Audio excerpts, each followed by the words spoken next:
Pronto, gravando. Bom dia, então, agora, pessoal, vamos lá. Vamos continuar nossa estrutura. Bom dia, Ellen. Vamos continuar, então, aqui nosso pensamento. Hoje a gente vai entrar em mais um capítulo, né, do Vigiar e Punir. Deixa eu pôr aqui.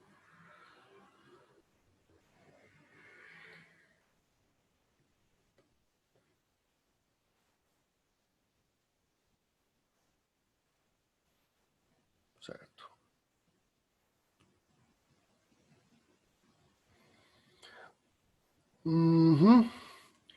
Bom, pessoal, então vamos lá. Hoje a gente vai entrar, já ainda na parte 2, na ideia de adestramento, tá? Na ideia de... em que a gente vai trabalhar um pouco sobre o que a gente viu na aula passada, né? Então a gente viu um pouco sobre a ideia de disciplina, né? E para o Foucault, quando a gente vai trabalhar com disciplinas, como a gente estava conversando, a gente chegou a falar disso na semana passada, também existe a ideia, juntamente com a ideia de disciplina, existem as técnicas disciplinares, né? É importante talvez a gente observar que, além da estrutura disciplinar, né, para além da estrutura disciplinar, ou seja, a disciplina não existiria, não teria relevância de poder, né? A disciplina não teria determinada força de poder nesse movimento moderno, caso a gente não tivesse uma formulação técnica, de reprodução técnica específica das disciplinas para que pudéssemos exercer as modalidades de poder. Talvez seja essa uma discussão interessante, porque como a gente já vinha falando, no modelo Foucaultiano, essa estrutura de poder, o qual a gente conhece, né, ela começa a ser desenvolvida a partir de um sentido de poder de poder microfísico, né, de poder dissolvido, pulverizado entre sujeitos sociais, né? O que nos faz pensar, consequentemente, sobre se não há um poder centralizado, se não há uma estrutura de poder centralizada, por conseguinte, a gente também não vai ter uma estrutura natural de determinação de poderes exercido por meio de um indivíduo, ou seja, exercido por meio de estruturas naturais de poder, como a gente tende a imaginar, né? Esse poder microfísico que a gente vem trabalhando desde as primeiras aulas com Foucault, ele tem essa característica interessante de onde se todas as pessoas envolvidas no consenso social, todas as pessoas envolvidas na chamada normalidade, nessa forma normal, têm poder de exercício, ao mesmo tempo, a descentralização, o não controle das pessoas pode gerar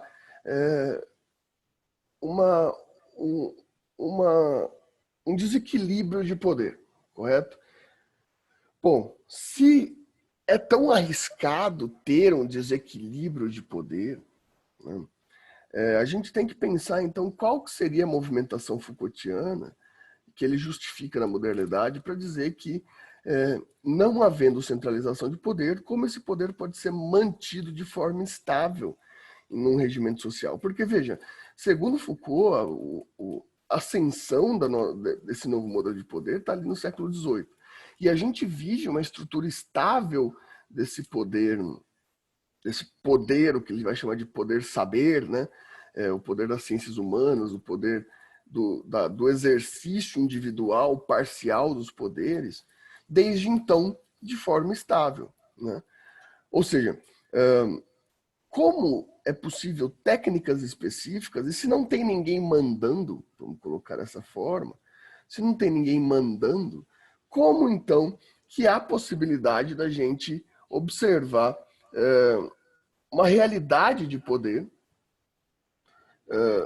estável fora de um movimento de poder centralizado. Bom, o movimento principal que gera a estabilidade do poder, do poder saber, desse poder microfísico no movimento Foucaultiano, é a ideia de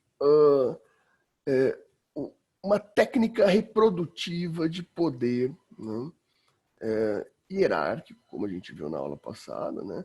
Só que uma hierarquia vigiada, uma hierarquia controlada, que depende de que todas as pessoas, de igual modo, estejam predispostas a respeitar determinadas limitações. E essas limitações, o Foucault vai colocar como a ideia de adestramento, né? A ideia de adestramento é uma ideia forte do ponto de vista Foucaultiano, né? Porque normalmente a gente usa a ideia de adestramento para a ideia de animais, né? Ou seja, o adestramento animal. E, de fato, essa é a forma com que o Foucault apresenta essa relação. É um adestramento entre punição e prêmio, né? Os mesmos métodos, as mesmas técnicas animalescas, aqui, diga-se de passagem, né? Ou seja, não há tanta diferença, há uma diferença visual, uma diferença arquétipa entre o que é um adestramento animal e o adestramento humano, o biopolítico, como a gente deveria chamar, como a gente já viu, né? Esse adestramento biopolítico. Há uma diferença estética, há uma diferença relacional, mas a técnica permanece sendo a mesma, né? Com uma única diferença. Um bom adestramento entre punição e prêmio para a manutenção das pessoas sob o aspecto de poder, podendo elas ter determinadas estratificações de poder a ser exercida, entretanto, se submeter a essas técnicas de poder, por assim, colocadas como desenvolvidas, ficaria interessante a gente pensar que esse adestramento, diferentemente, com o único ponto de dissonância do adestramento animal, né, do adestrador, seria uma ideia de permanência, de perenidade na estrutura de vigilância, né? A vigilância, por assim dizer, a vigilância é o movimento mais importante para que as técnicas de adestramento se reproduzam e se desenvolvam. E eu já comentei isso em algum ponto, mas eu acho importante observar que isso é percebido muito notadamente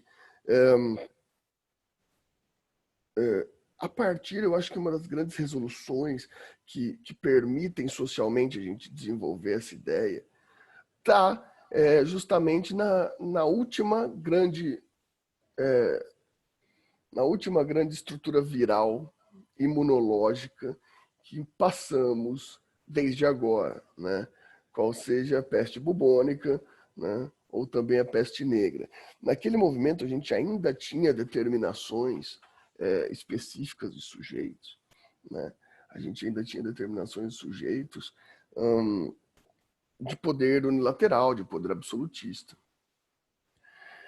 O que de primeiro momento foi contemplado para controle da peste, né? No sentido de que havia uma política de banimento unilateral do rei, havia uma política uma política sacrificial do doente, mas do ponto de vista da expansão da peste, ou seja, que você tinha a transmissão, a virologia, né, a falta imunológica muito bem desenvolvida, em algum momento houve um descontrole por parte do poder unilateral de manter sobre a segurança da imunologia uma boa parte da população, né? Então se deu o primeiro grande decreto específico sobre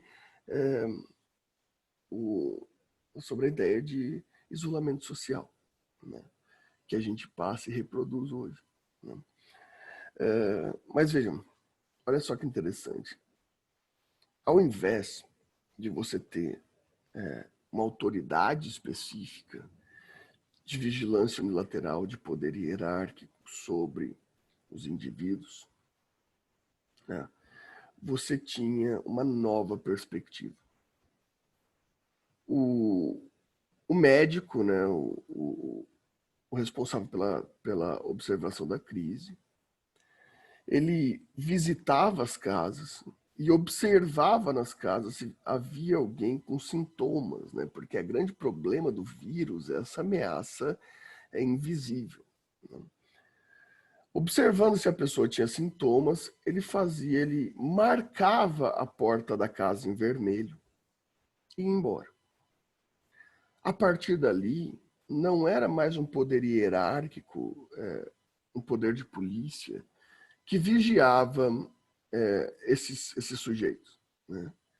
Era a própria vizinhança, né? A vizinhança que não tinha o menor interesse, por assim dizer, não tinha o menor interesse em se sujeitar à doença, passava a vigiar o comportamento daquela casa marcada.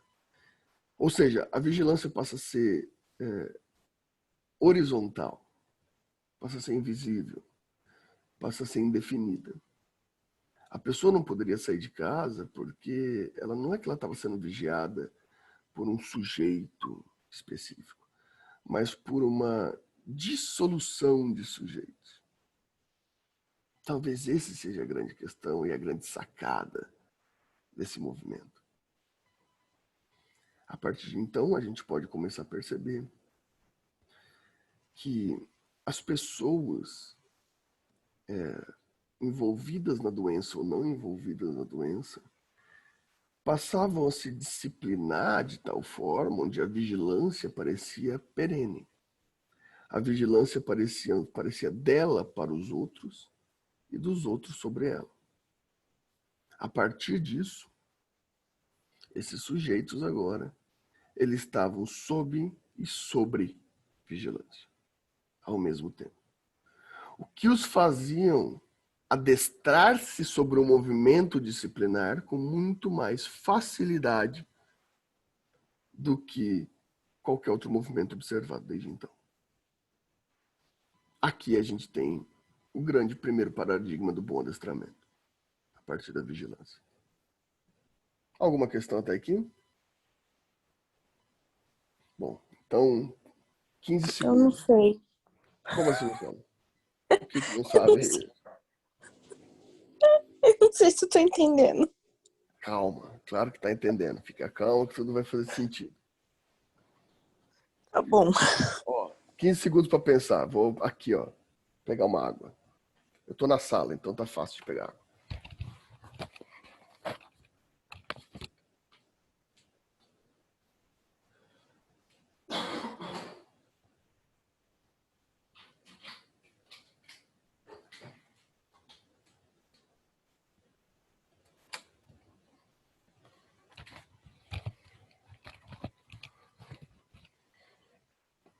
Bom, vamos continuar pensando sobre.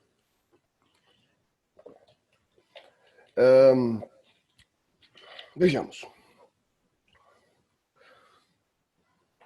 Vigilância passa a ser a forma mais sofisticada de adestramento individual. Mas mais interessante que isso, o adestramento, né, a disciplinariedade, ela tem um contexto agora extremamente social, de régua, de modelo, de medição de normalidade. A sua determinação de normalidade depende de uma determinação de medida social de normalidade. Assim, para o bom adestramento disciplinar, né, aquelas categorias da disciplina que a gente viu a aula passada, essa estrutura de vigilância, o vigia, ele passa a ser o modelo central da colocação do adestramento. Mas o que seria uma vigilância do ponto de vista moderno, né? Bem, o primeiro ponto interessante da vigilância é se criar uma hierarquia subjetiva de vigilância. E, meus caros, eu acho que é interessante a gente pensar que essa hierarquia, lembra quando a gente viu lá na estrutura disciplinar, a estrutura do soldado? A hierarquia, ela não depende necessariamente de uma hierarquia pressuposta por uma ordem jurídica, por uma ordem legítima. Pode ser uma ideia de hierarquia moral. Pode ser uma ideia de legitimidade discursiva e hierárquica de vigilância. Agora, a vigilância ela passa a ter um motivo muito mais social do que institucional. A hierarquia ela é criada e ela é subjetivada entre as relações discursivas, né?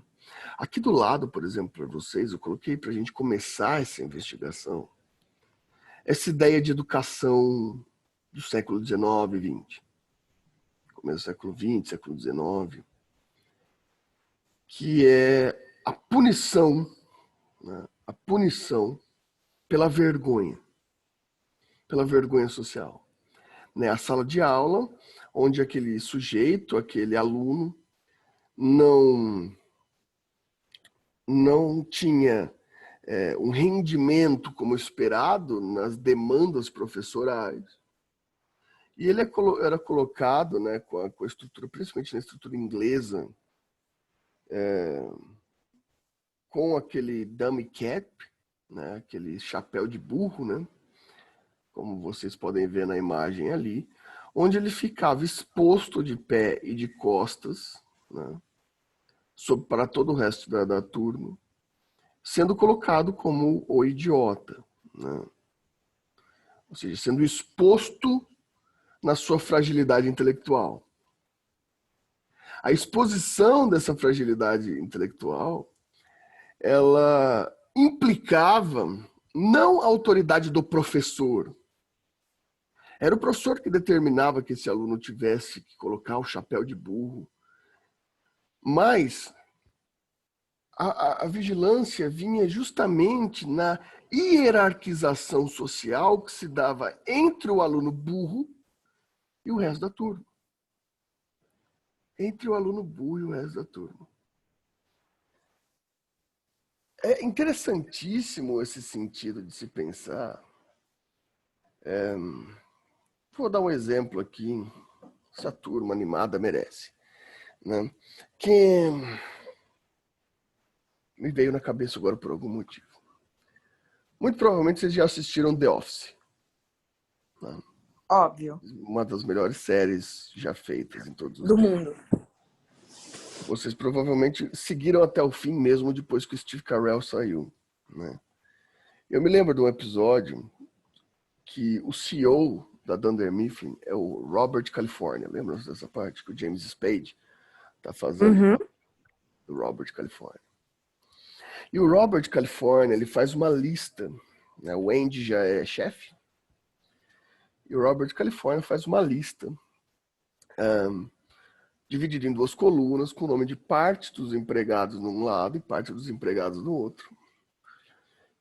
E aquilo gera um tumulto no escritório e depois ele chama as pessoas do lado direito da lista para almoçarem com ele e revela que aquelas pessoas são vencedoras. Quem ele chama para almoçar é vencedor e quem ele não chama para almoçar é perdedor. E, obviamente, isso gera uma clara hierarquização entre os funcionários, né? Você percebe uma ideia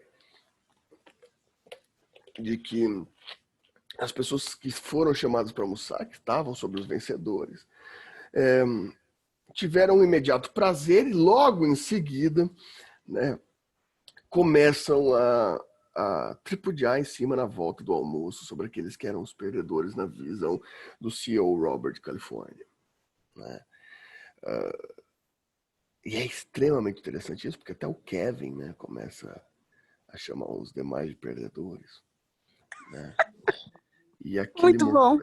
é excelente, extremamente Foucaultiano.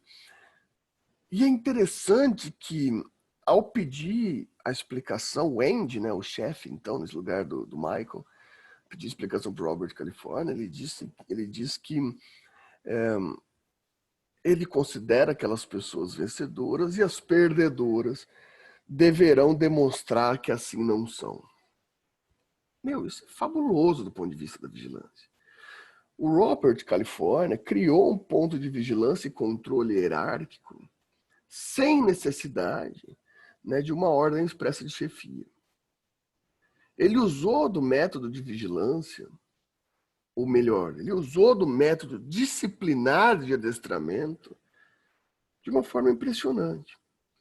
Agora os membros do clube dos vencedores deverão se autovigiar e vigiar os perdedores para que assim eles possam permanecer hierarquicamente superiores aos perdedores.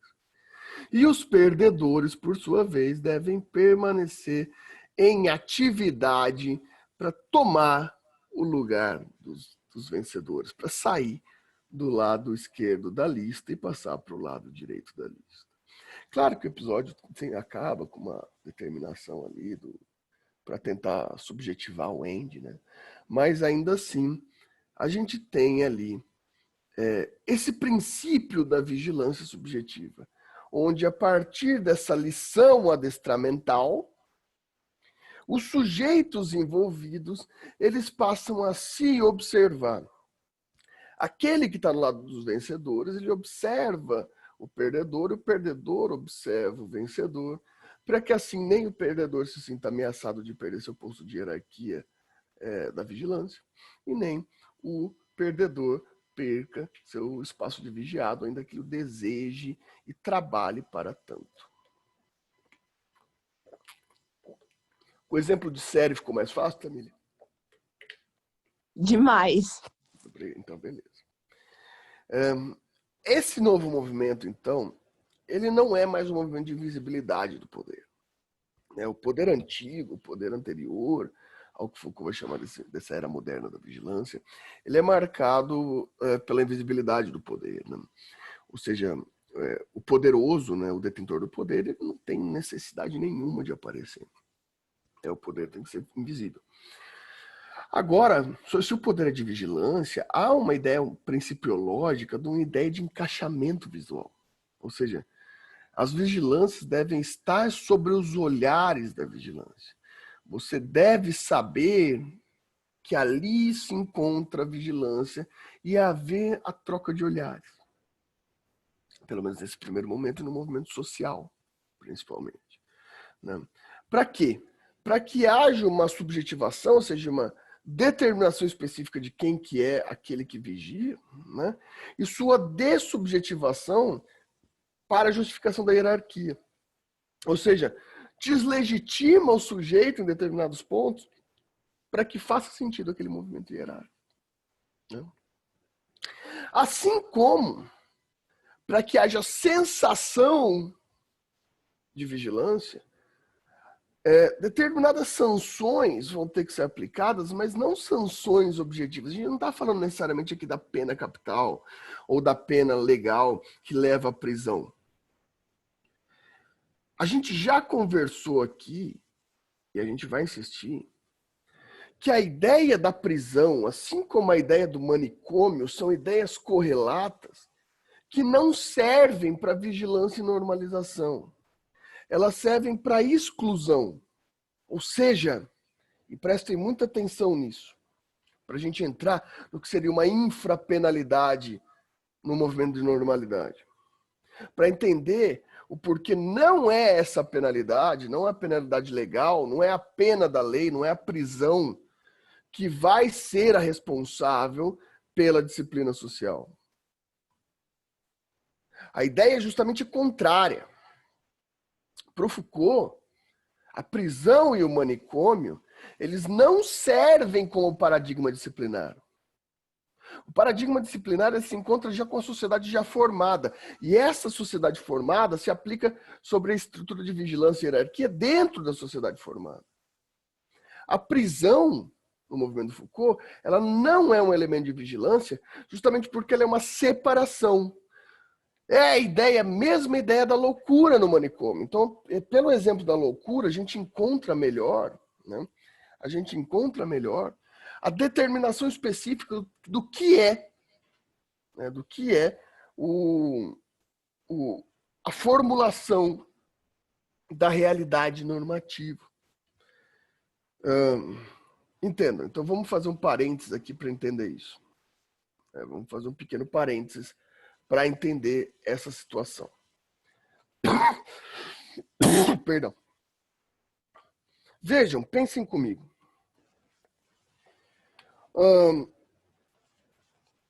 A prisão e o manicômio, elas são elementos constitutivos da normalidade.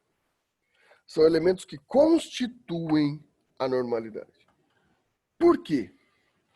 Vamos pensar então na estrutura do manicômio. Todas essas palavras que eu falarei para vocês agora, a gente já discutiu em algum momento. Então vamos observar. A estrutura do manicômio, vamos pensar no manicômio primeiro, vocês que estão assistindo aí o Holocausto Brasileiro, ou lendo o livro, eu já venho recebendo mensagens de acadêmicos chocados e horrorizados com o manicômio de Barbacena. Ele é um espaço de diferenciação. Ou seja, o manicômio de Barbacena, assim como qualquer manicômio, qualquer sanatório, ele apresenta-se como um local, um espaço de exceção, um campo, um espaço de anomia. Em que sentido? Em que as pessoas ali depositadas, eu vou usar a palavra depositada, elas não fazem parte da sociedade como sociedade normalizadora. Aquelas pessoas têm uma diferenciação com a normalidade. Elas são indesejáveis socialmente.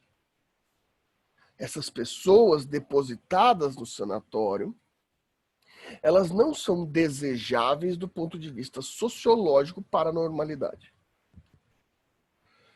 Justamente porque a doença mental, né, é uma categoria bem delicada de se apresentar como impossibilidade normativa. E quando, mais para o final do bimestre, quando todo mundo tiver assistido o Holocausto Brasileiro, a gente discute isso, né? Muito provavelmente na última aula. A gente vai ver quem eram as categorias de loucos, né, dentro daquele sanatório que vocês verão lá no documentário. Então, por favor, assistam quanto antes aí. Porque provavelmente na nossa última aula a gente vai fazer uma discussão um pouco mais aberta desse fato. Né? Ele é tão pesado que eu tô assistindo como se fosse uma série. Eu assisto tipo 20 minutos por dia, às vezes. Às vezes é uma boa saída, porque de fato ele é muito triste. É muito pesado. Eu tenho que assistir ele todo ano, e todo ano para mim é pesadíssimo, continua sendo chocante. Sim.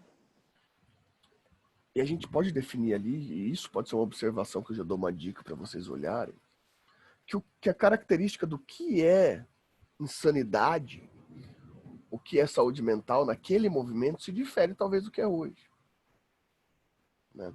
E talvez a gente não possa se deixar enganar pela ideia de progressismo, ou seja, que o progresso só melhora as coisas, né? Porque isso é irreal. Né? A conclusão que a gente pode tirar é que a determinação do que é normal e o que é anormal depende de um paradigma social de normalidade. A normalidade vai definir o que ela quer e o que ela não quer dentro do movimento social. Então, aqueles sujeitos depositados no sanatório, eles não são normais. Eles são anormais. Eles devem ser retirados do espaço social e depositados no espaço sanatório. Graças ao sanatório, a gente tem a plena certeza, de poder saber, que em nossa sociedade, a gente está nela justamente por sermos normais. Nós estamos nessa sociedade por conta da nossa normalidade. Porque a gente não é louco.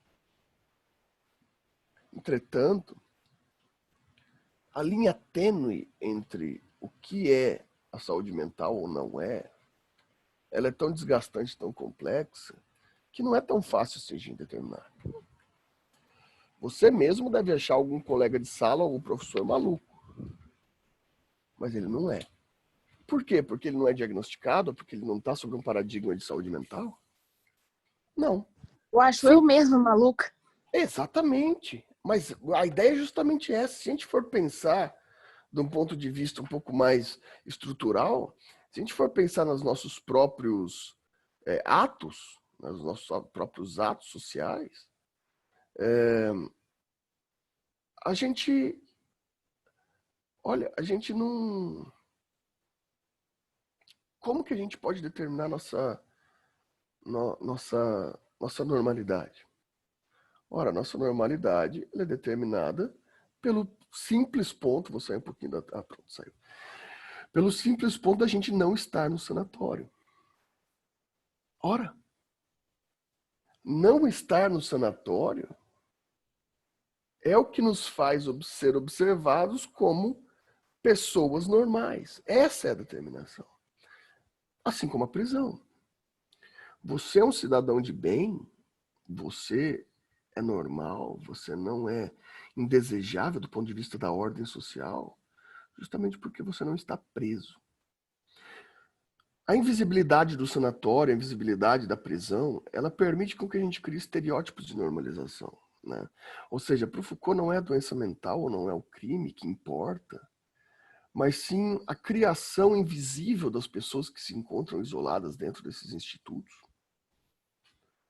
para que a gente possa invisibilizá-los e, ao mesmo tempo, visibilizarmos. A prisão e o sanatório, elas não são elementos punitivos do ponto de vista de estrutura social, ou seja, para o Foucault, não é a existência ou não existência da prisão que vai determinar a paz social.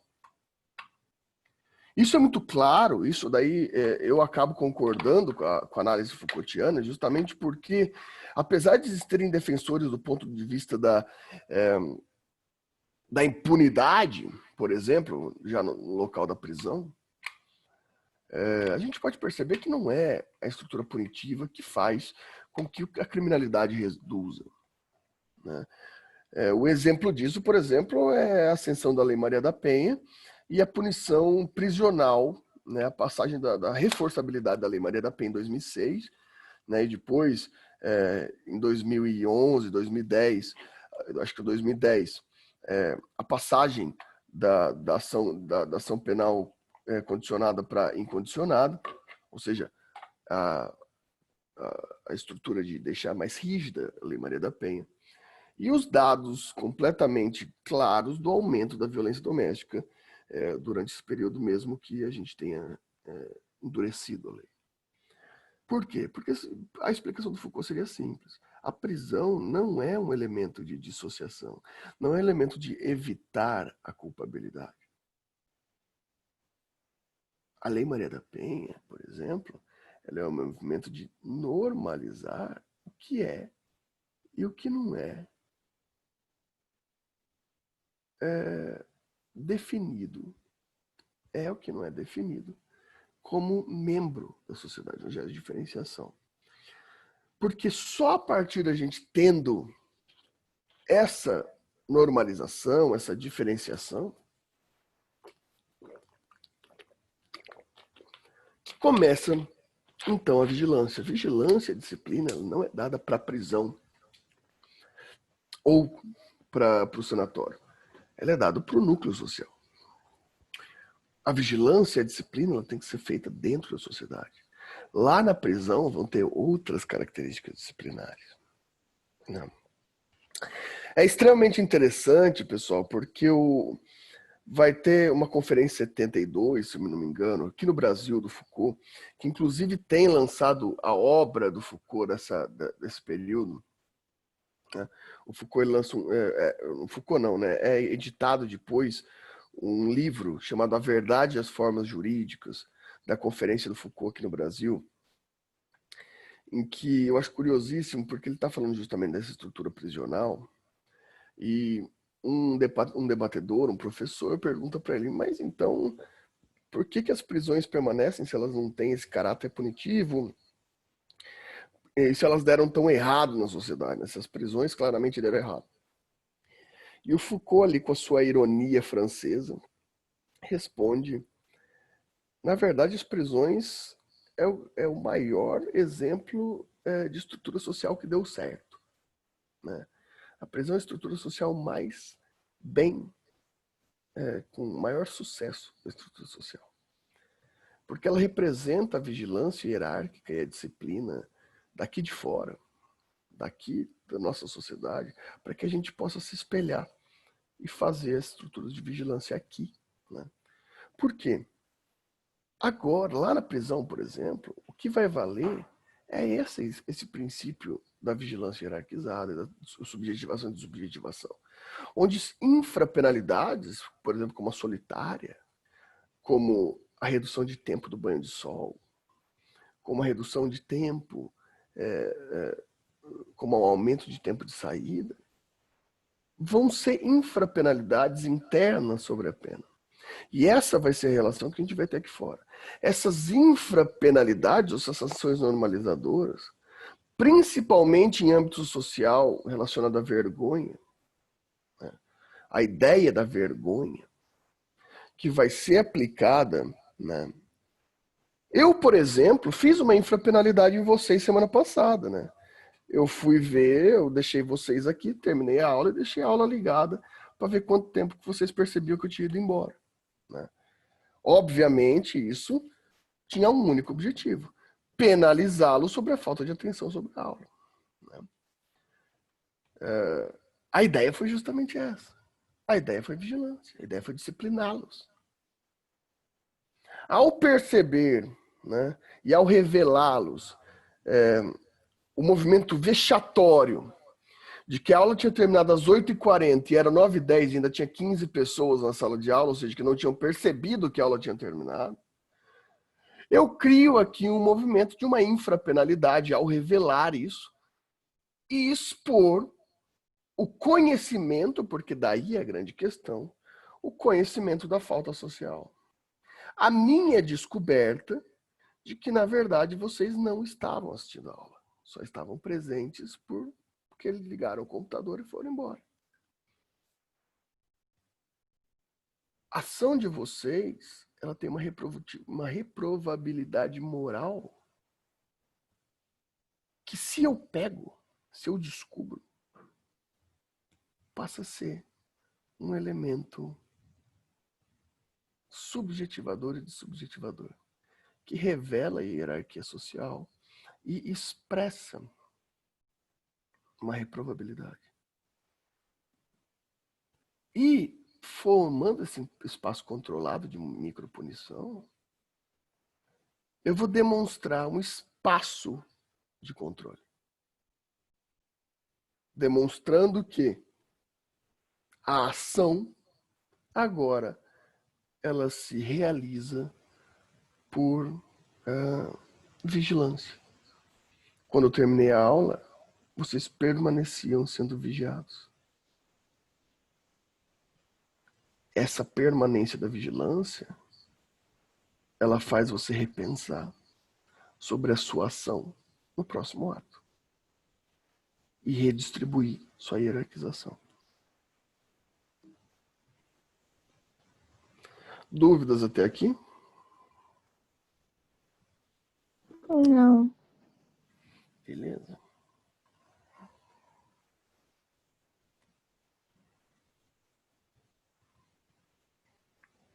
Bom. Essa punição, então, essa punição social, ela tem que ter, então, uma observação. Então, ela tem uma dupla natureza, segundo Foucault, começando por uma ordem artificial, ou seja, uma normatização. Essa normatização não precisa ser necessariamente legítima ou válida do ponto de vista do dever ser, do ponto de vista da legalidade. Ela basta ter uma ordem artificial, como, por exemplo, a estrutura moral, a estrutura de revelação de bem e mal, né? Vejam, quando você fala mal de alguém, por exemplo, você está cometendo uma falta social, só que ao mesmo tempo, se essa falta ela fica entre você e seu amigo, ela não é uma falta. Dentro dessa relação entre você e seu amigo, na verdade, ela é uma reafirmação de poder. Só que se a pessoa descobre que você falou mal dela, daí você passa a ser hierarquicamente superior à pessoa, pelo menos da ordem artificial do ponto de vista moral, né? Do ponto de vista moral, que você foi falso, que você foi... você não teve disposição de tratá-la pessoalmente ou fazer a conversa. Daí vem todo aquele discurso moral de que você deveria ter falado com a pessoa, que você deveria ter nobreza. Claro que a pessoa teria feito a mesma coisa. Porém, essa ordem artificial do que é normal, do que é correto, da verdade, do bem, do maniqueísmo entre bem e mal, ela permanece como uma ordem perene de observação e de estruturação para a disciplinariedade. Isso vai na própria institucionalidade, né? A própria escola, a escola que é um modelo para o Foucault muito parecido com a ordem da prisão e do manicômio também, sobre uma representação do espaço social permanente, né? do espaçamento do espaçamento da normalidade do nosso meio social, né? Ele tem essas relações específicas, né? De qual o limite de respeito, de qual o limite de ação, que vai te manter disciplinado dentro de uma certa estrutura, né? E, em segundo lugar, vai ter que ter uma ordem natural. Ou seja, essa ordem artificial ela vai ter que ser observada de um ponto de vista orgânico. Ou seja, as próprias pessoas envolvidas nessa situação, elas devem observar-se, elas devem ter uma determinação de tempo, como a gente viu na disciplina da aula passada, ou seja, você vigia seus amigos, você vigia seus colegas dentro da sala de aula, por exemplo, no momento específico que eles estão. Se algo acontece fora de sala de aula, não é mais problema desse circuito disciplinar. Vai passar a ser outro. Então tem um desenvolvimento específico dentro de cada espaço heterotópico, né? A gente viu a ideia de heterotopia na aula passada. Então vai ter uma estrutura classificatória, né? Ou seja, uma classificação punitiva e hierarquizadora, né? Então o seu comportamento ele vai ser quantificado o tempo todo sobre a estrutura positiva ou negativa. Da estrutura positiva vem a relação de prêmio, ou seja, quanto mais comportamento quantificado positivamente, perdão, mais você se destaca do ponto de vista social, e negativo, mais você se envergonha da ordem social, né? Essa estrutura da vergonha, meus caros, ela é central aqui, né? Ela é central. Tive que sair daqui porque tá travando aqui para mim. Deixa eu tirar aqui para ver se melhora. Eu fiz no PowerPoint, ficou esquisito aqui nesse computador aqui, porque a iOS não pega o PowerPoint aqui. Mas bem, essa vergonha, né, essa vergonha, ela é um instrumento fabuloso da vigilância social, né? Porque a vergonha, né, ela é um elemento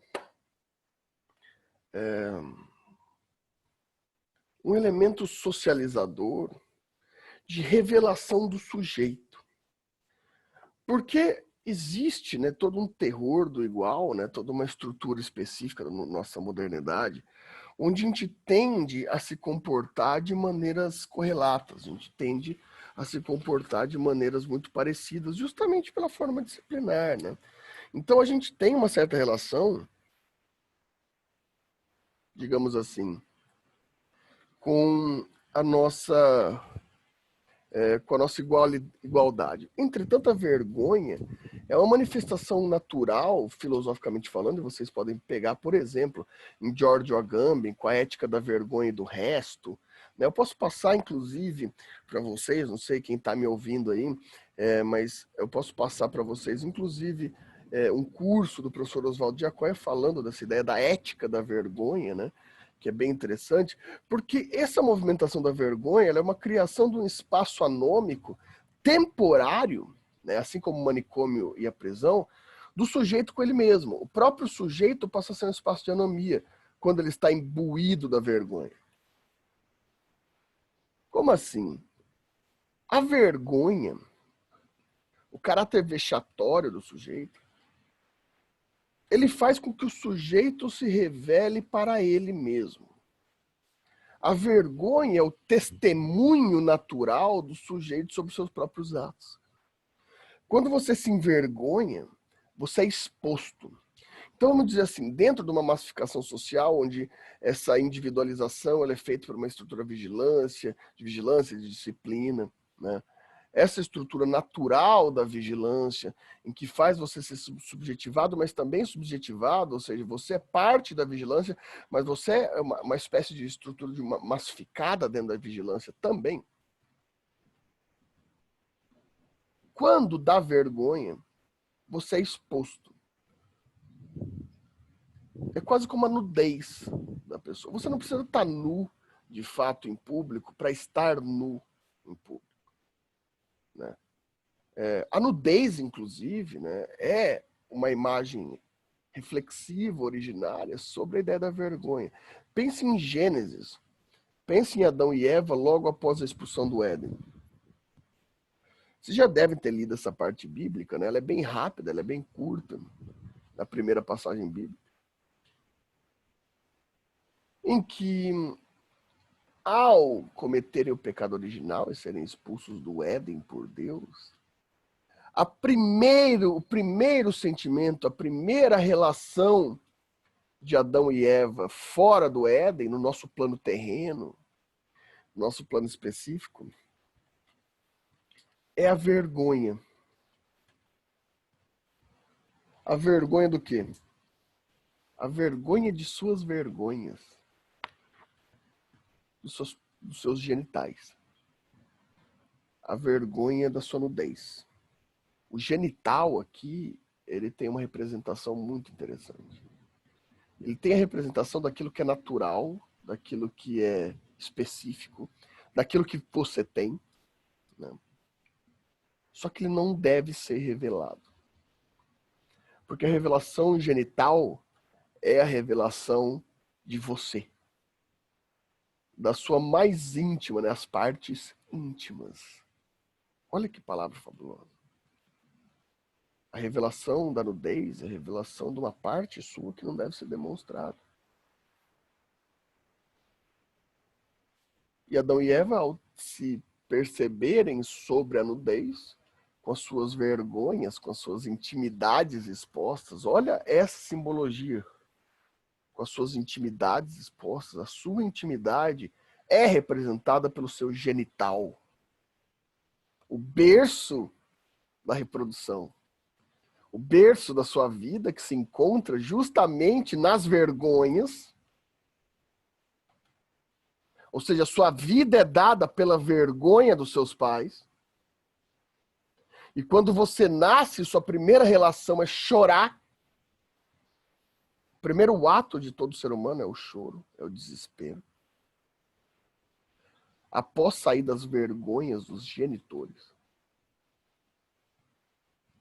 eles pegam a folha de parreira e cobrem as suas vergonhas. A partir de agora, eles estão socialmente aceitos, escondendo sua intimidade suficiente para que eles possam ser subjetivados quanto às suas olhares e desubjetivados quanto à sua existência. Se isso não é uma genialidade disciplinar da originalidade judaica, sinceramente, eu não sei o que é.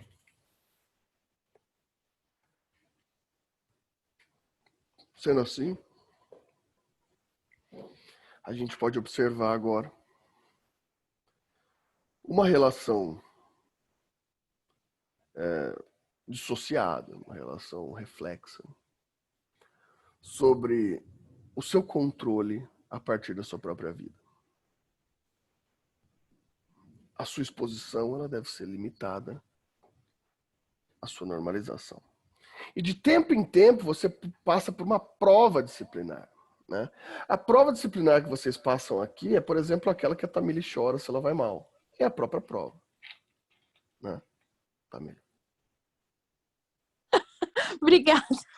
Você liga tanto, você chora, você se dói simplesmente por um elemento de vigilância que tenta te tornar mais disciplinada e mais comum e menos amotinadora e menos revoltosa e menos resistente a uma estrutura disciplinar. Ou seja, um movimento que tenta te homogeneizar e te tornar dócil. É isso que é a prova que eu dou no final do bimestre. Meu Deus. É um movimento de desqualificação. É um movimento de prova que você respeitou as estruturas disciplinares que eu passei. Ou seja, que você está registrada, visibilizada, né, e vigiada a partir do resultado que eu vou dar por uma matemática, por uma medida específica de vigilância. A vigilância vai ser tão perene porque ali na prova vai ser delimitado quanto você foi capaz de ser. Na prova, eu estou falando da prova mesmo, da prova da escola, da faculdade. Ali, matematicamente, vai ser medido, eu vou medir a sua estrutura de vigilância. A sua estrutura disciplinar. A sua possibilidade de adestramento. É ali na prova que eu vou observar matematicamente, eu vou fazer uma medida numérica de quanto você foi disciplinado e regulamentado durante esse período. Eu vou fazer uma medida dessubjetivada, fria, sobre a sua relação de tempo dentro daquele período específico, daquele bimestre. Então você vai passar por essa prova para demonstrar socialmente que você foi categorizada dentro da disciplina. Se você vai bem, ótimo, você é dócil e útil. Se você vai mal, eu te puno. Eu te faço uma punição específica para que você tenha que, de algum jeito, se readequar, se relocalizar dentro do espaço da vigilância. Isso é a prova. É uma prova disciplinar. É prova de disciplina. Isso é a estrutura probatória.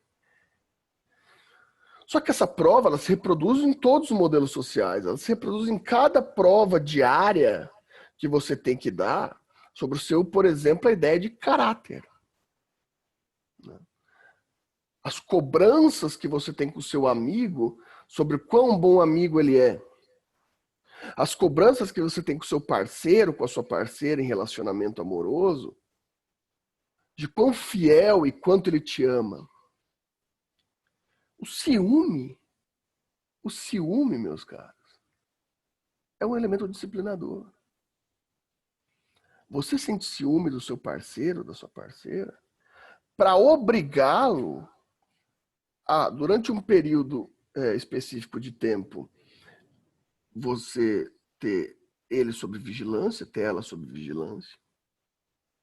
E depois de tempos em tempos, cobrar a prova da fidelidade, cobrar a prova dessa relação específica.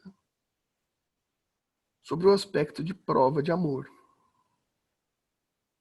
É assim que funciona a sua vida, com seus amigos, com seus relacionamentos. Da mesma forma com o professor, que te dá aulas e cobra a sua disciplina, o seu adestramento dentro da sua matéria. Você é registrado. É um registro, é uma individualização, um registro sobre o seu comportamento. E esse comportamento vai ser registrado na sua individualidade, vai ser marcado em você como resultado de premiado ou como uma perene, sempre possível punição. Né? Então, Tamili, quando você diz, por exemplo, quando eu falo para você que nota não é importante, socialmente é.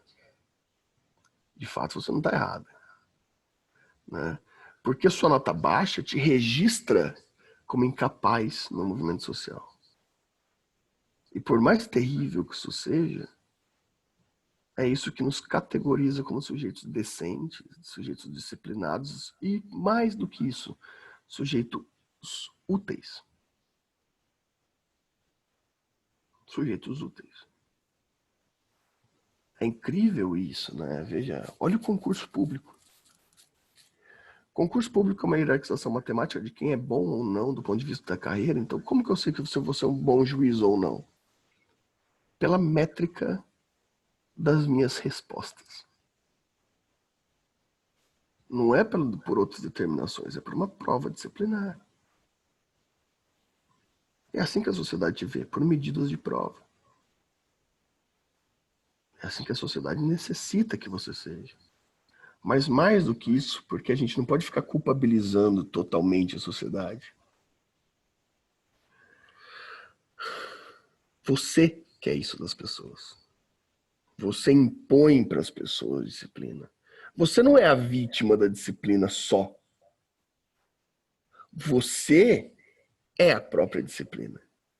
Você cobra dos seus colegas, você cobra dos seus amigos, você cobra dos seus professores, você cobra seus direitos sociais de normalidade a partir de uma estrutura disciplinar bem delimitada. Né? Ou seja, você pode até ser vítima da disciplina, mas você também é a disciplina. Você também é o vigilante, você também é o disciplinador. Dúvidas até aqui? Não. Não? Então, beleza. Tá bem esclarecedora essa aula. Professor, esse vídeo da vergonha que o senhor tá falando é aquele que o senhor me mandou, né? Não lembro, te mandei? Acho que sim, Aham. acho que eu te mandei mesmo. É do professor Oswaldo de Acoética, da vergonha do resto. Uhum. É importante, esse curso é importante. Todos vocês deveriam assisti-lo. Travou de novo aqui. Professor, Pois não, Ana. eu tô um pouco confusa. Lá no Hospital Colônia, Uhum, os indivíduos que estavam lá dentro tinham que andar nus, ou uhum, seja, século XVII. Só que uhum. eles tinham vergonha do seu próprio corpo, Sim, século XVIII. sim. Aí, qual que é? Olha só que maravilha. Qual que é, Ana?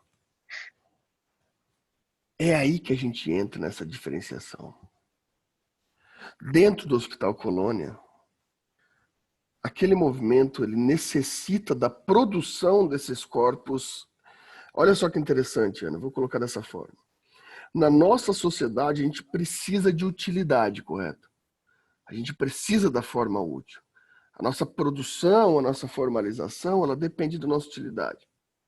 Lá no Hospital Colônia, a gente precisa da dessubjetivação daqueles sujeitos, ou seja, que aqueles sujeitos sejam estereótipos reais da sua da anti-sociedade, né? Daquilo que não toca a gente.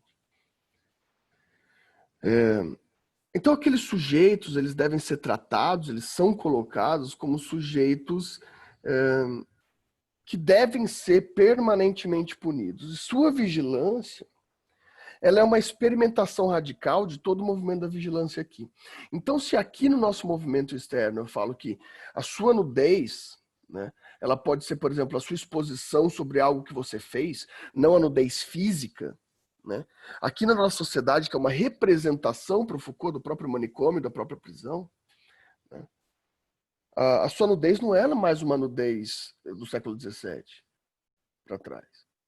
A sua nudez é uma nudez moral. É um desvelamento das suas faltas. É a vergonha como indivíduo social. Você não tem mais a nudez física como um problema. Né? A gente já tem elementos, por exemplo, de reaceitação do próprio indivíduo. Entretanto, dentro do colônia, ou dentro da prisão, O que é representado aqui por um elemento mais de socializador, por um elemento mais abstratista e mais moderno de utilidade? Dentro do Colônia, aquilo é radical. A punição é de fato uma punição corpórea. A vergonha é de fato a vergonha na nudez. Dentro do espaço de anomia, dentro do espaço de exceção, ou seja, dentro da prisão, dentro do manicômio, a disciplinariedade, o adestramento, ele é a radicalização de todas as estruturas de adestramento fora. Então, enquanto aqui o seu problema com a sua nudez é um problema moral, é um problema do seu comportamento, dentro do Colônia é a própria nudez. É a nudez física. É a vergonha, é fazer a pessoa passar toda a vergonha. Né? Dentro do Colônia, é aquelas pessoas em que estão expostas sobre a sua nudez de tal forma que elas não conseguem mais colocar as mãos e os pés no chão. De tão afastados da sua própria humanidade elas estão. Elas estão sendo retiradas. Olha só que maravilha isso, Ana. Ao deixar de fato nua, corporeamente a pessoa dentro do sanatório, você tirou dela todas as limitações sociais possíveis. Você extraiu dela a humanidade qualificada politicamente. Aquela cena daquelas pessoas que não conseguem mais tocar o chão é uma cena onde essa radicalização do elemento objetivo e não subjetivo da punição, ela faz o possível para retirar daquele indivíduo qualquer categoria de enquadramento dentro desta sociedade. Ou seja, nesta sociedade ele não faz parte. Ele é uma dissociação completa da nossa sociedade. E esse é o grande problema para Foucault. Dentro do sanatório, dentro da prisão, você deve ser retirado de toda a sua humanidade. Por fórmulas diferentes? Não. Só por radicalizações do que a gente vive dentro da vigilância da própria sociedade. Eu consegui me fazer claro ou tem algum comentário aí, Ana? Conseguiu sim, professor. Obrigada. Imagina. Bom, então vamos lá. Então agora, se vocês bem entenderam, a gente passa para a nova modalidade, tá? Ainda dentro dessa mesma estrutura, tá? A gente ainda vai isso, mas a gente entra num novo tópico. Um tópico curto aqui, a gente tem 15 minutinhos ainda de aula. Porque a gente tem que pensar que essa vigilância, se ela é pensada em termos de utilidade, se ela é pensada em termos de realização útil, o mais interessante disso é que ela foi projetada. Né? Há uma projeção, há uma forma objetiva, porque parece que a gente pensa só nas relações, nessas relações de sociedade, nessas relações como punições e como estruturas muito subjetivas, né? Mas não. O mais interessante disso é que há uma relação ultra objetiva sobre a vigilância, inclusive a forma arquitetônica como ela é modificada. E isso a gente deve muito a um grande utilitarista, né? Que vocês estão vendo aí na tela, que é o Jeremy Bentham. O Bentham é um dos expoentes máximos do utilitarismo. E para a disciplinariedade útil, para a utilidade da disciplina, para o melhor aproveitamento disciplinar, olha isso, para o grande aproveitamento disciplinar, ele desenvolve uma forma arquitetônica de vigilância perfeita. E essa forma é o chamado panóptico. Vocês estão vendo na imagem ao lado aí? Até tirei a câmera aí para vocês poderem ver com mais clareza. A imagem ao lado aí é uma estrutura prisional de panóptico. O que seria o panóptico? O panóptico seria uma estrutura de vigilância. Então, é nascida por uma estrutura prisional, circular, ela é redonda, é uma arquitetura redonda e não quadrada. Ou seja, ela não tem cantos. Onde, no meio, você tem uma torre de vigilância. Né? Quem jogava aí, espero que alguém jogava um dos melhores jogos de FPS já criados, né, que foi Battlefield 4. Vocês devem ter jogado muito na Locker. Né? A Locker era um panóptico, lembra? Lá na Locker, lá no meio, que você destruía a torre de vigilância. Pois é. O panóptico, ele é uma das formas mais geniais de utilidade da vigilância, de aproveitamento máximo da vigilância. Imagine, você tem essa torre de vigilância alta, que ela tem uma visão 360, né? Você pode ver todas as pessoas que estão sob a égide da prisão, ou seja, todas as celas, todos os presos, de forma perfeita, porque você tem uma visão sem canto, você tem uma visão circular, 360 graus. Só que daí eu pergunto, você precisa de diversos vigilantes em cima dessa torre? Você precisa só de um. E muitas vezes você precisa de nenhum. Justamente porque o vigiado não vê o vigilante no alto da torre. Ele não vê o vigilante. Logo, ele não vê para que lado o vigilante está olhando. Então você está sempre sobre a iminência ininterrupta da vigilância. Você sempre fica sobre a iminência ininterrupta da vigilância. Então você vai fazer alguma coisa errada? Você vai estar pressionado disciplinarmente de forma muito mais objetiva, porque você vai sempre estar sendo vigiado, ainda que não esteja. Você não tem como saber, pelo encaixamento de olhares, se o vigilante está de fato olhando para você. Mas sempre há uma possibilidade dele estar. O quadro utilitário da disciplina do panóptico do Bentham é fabuloso, justamente porque pode ter um dia que não tem nenhum vigilante em cima da torre, mas ninguém sabe. Você ainda está sob aspecto de vigilância. Imagina só. E agora a gente pode ver que isso foi maravilhosamente adaptado pela nossa sociedade. Quem não conhece ou não é essa pessoa? Que, por exemplo, tem um estabelecimento comercial, tem sua casa, e você colocou uma câmera, uma carcaça de câmera que não funciona na frente da sua casa, no seu comércio. Ela nem está gravando, mas só aquela plaquinha sorria, você está sendo filmado, já é uma possibilidade de vigilância que você está sofrendo. Ou ainda mais bem elaborado. Aquela câmerazinha redonda, aquele suporte de câmera de vigilância, em que é uma bolinha preta, que você não vê a câmera dentro, e que a câmera gira também 360 graus. Aquele é o melhor modelo possível da estrutura de vigilância. Aquele modelo de vigilância, ele é perfeito. Se eu coloco um desse na sala, ninguém cola mais. Porque para onde essa câmera está olhando? Para onde essa câmera está apontando? Você não sabe, eu não sei, a gente nunca vai saber. Ou seja, a vigilância é perene, ininterrupta.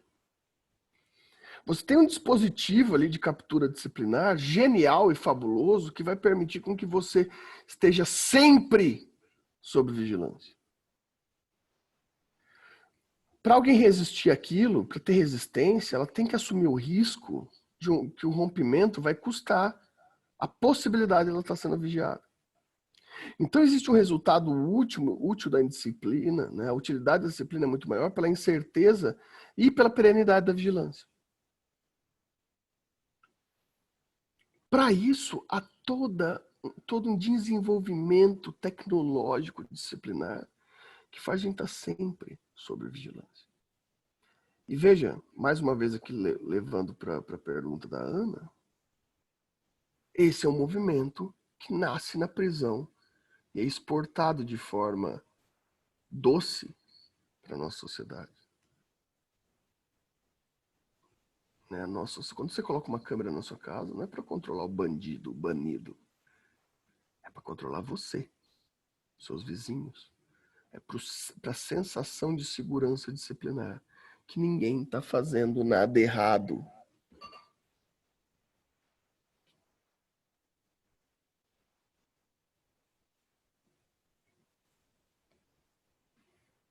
Entendem? É aqui que a gente tem, então, métodos de adestramento disciplinar em Foucault.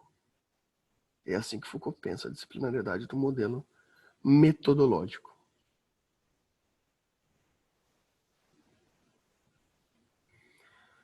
Alguma dúvida?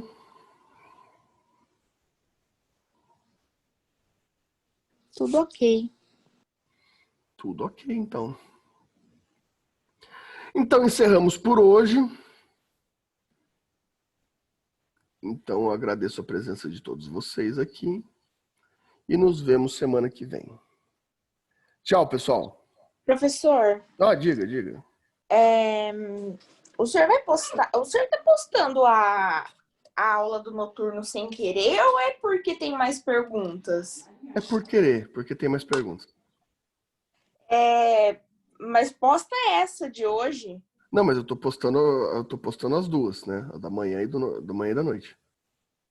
Ai, eu não vi, eu só tô vendo da noite. Não, é que eu tô postando as duas. Então tá de Ai, manhã. então. E daí para caso vocês queiram olhar a outra aula, porque teve mais questionamentos. Tem a do noturno também, mas eu coloquei as duas no AVA. Né? Então, tanto a Beleza. do noturno quanto a do diurno. É por causa da referência de The Office. Entendi. Eu vou ver depois de novo. É que essa daqui, na verdade, vai ser tanto a do noturno quanto a do diurno, porque terça-feira eu fui dar palestra com o Zene lá, né? Então não teve. Eles não tiveram aula. Ah, sim. Beleza. Obrigada. Beleza. Então, tchau, pessoal. Tudo de bom. Tchau. Até semana que vem.